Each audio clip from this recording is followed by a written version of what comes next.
اوبر اعلنت الحرب امبارح. كل واحد نزل يشتغل بيفتح برنامج اوبر، قال لك استنى يا عم الحاج مفيش برنامج، استنى يا عم الحاج عندنا شروط، تقبل الشروط تنزل تشتغل معانا، ما تقبلش الشروط انت مش مننا. ايه يا عم الحاج الشروط؟ استنى يا عم، واحد اتنين تلاته، ده 40 صفحه. ايه يا عم الشروط دي؟ قال لك ايه؟ قال لك اوبر اتجننت. اوبر النهارده بتقول لك ان انت يا عم الكابتن ما تخصنيش، انا بعمل لك تكنولوجيا، التكنولوجيا دي بتاعتنا برفعها لك. والله انت حبيت تواكب العصر وتشتغل بالتكنولوجيا، حمل الابليكيشن بتاعنا. لكن انا مش نقلي ذكي، لا مش نقلي ذكي، اسمع بس ما بنقلش حد. امال انت بتعملي ايه؟ انا تكنولوجيا. ايه يا عم الشروط بتاعتك؟ قال لك بص يا عم، مبدئيا ده تكنولوجيا، لما سيادتك تحمل البرنامج فسيادتك مش موظف عندي، سيادتك بتاخد خدمة اكنك بتستخدم الواتس، اكنك بتستخدم الفيس، اكنك بتستخدم اي ابلكيشنز موجود انت بتبقى موظف عليه. لا، فلما سيادتك تحمل البرنامج ده فانت مش موظف عندي، انت راجل بتعمل خدمة لنفسك في وقت حر بتاعك. تطلع الصبح، تطلع بالليل، تطلع اخر النهار، تطلع في اي وقت من الاوقات. هو ده البرنامج، هو ده وظيفته. بالنسبه للعميل انا مالي ومالك يا عم الحاج، ده برنامج وتكنولوجيا، سيادتك دخلت على التكنولوجيا خدت الكابتن، انا مش مسؤول عنه. الكابتن طلع بيضرب باكولا، انا مش مسؤول عنه. العميل طلع مش عارف ايه، انا ماليش دعوه يا عم الكابتن، دي حاجه بتاعتك. طيب يا عم الحاج ايه تاني انت بتقول عليها؟ قال لك انتوا عارفين طبعا ان كريم هو اوبر واوبر هو كريم، فطبعا برضو انتوا عارفين ان كريم ما فيهوش عربيات، الكباتن ما عندهاش عربيه، ما بتخشش كريم، ولو داخله كريم ما بتفتحوش. طب ايه يا عم الحل؟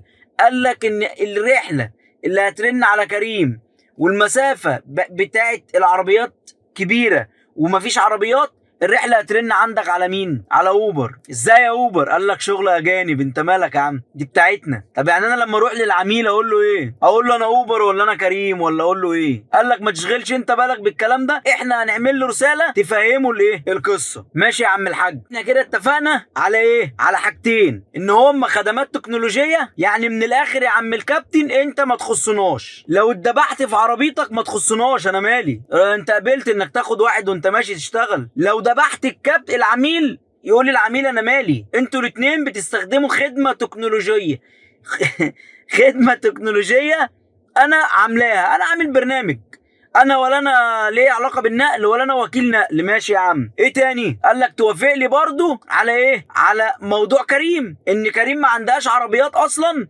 فهتقوم مدخله لك ده في ده. طيب ايه تاني يا عم الحاج؟ إيه محتاج مني؟ ايه تاني يا عم اوبر؟ محتاج افهمك يابا، لما انت حضرتك تتعب موت، اوعى تفكر تعمل اضراب، اوعى. انت عملت اضراب، طب خد البس. اوعى تفكر تعمل اضراب لان انت ما تخصنيش، انت راجل بتاخد خدمه، بتشتغل في اي وقت، تشتغل براحتك. انت عايز ايه تاني يا عم؟ عايز ايه تاني؟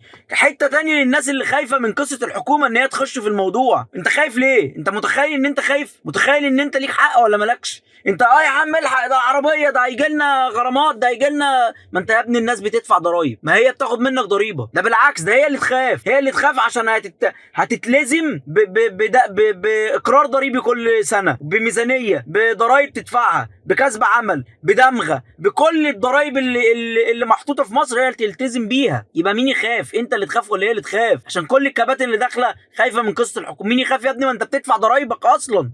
احسب اللي انت بتدفعه شهريا قد اللي حضرتك اللي بتاع التاكسي بتدفعه في السنه. ما تشوف يا ابني بتاخد منك كام في الضريبه بتاعتك. ملخص الكلام، اوبر بتلبسك وبتقول لك انت ما تخصنيش وانت مش بتاعي. حصل لك مصيبه بتاعتك، العربيه عملت حادثه بتاعتك، العميل نزل عمل فيك محضر بتاعتك، انت موتت العميل بتاعتك، العميل موتك بتاعتك، المهم انت كلك على بعضك بتاع نفسك مش بتاعي. هو ده ملخص الليله اللي اوبر عاملاها، بتخلي مسؤوليتها عن اي شيء عنك. فبالتالي سيادتك هتخش هتوافق تك تك تك تك تك، سيادتك عمال تدوس ولكنك بتعدي الستوري بتاعت الواتس اللي انا بجريها لوحدي دي، فسيادتك هتفضل تدوس عدي عدي، تخطي تخطي، او موافق موافق موافق، والموضوع انتهى. فانت براحتك يا ابن الناس، عايز تشتغل على كده اشتغل، مش عايز تشتغل على كده ده يخصك، ده شيء يخصك، براحتك.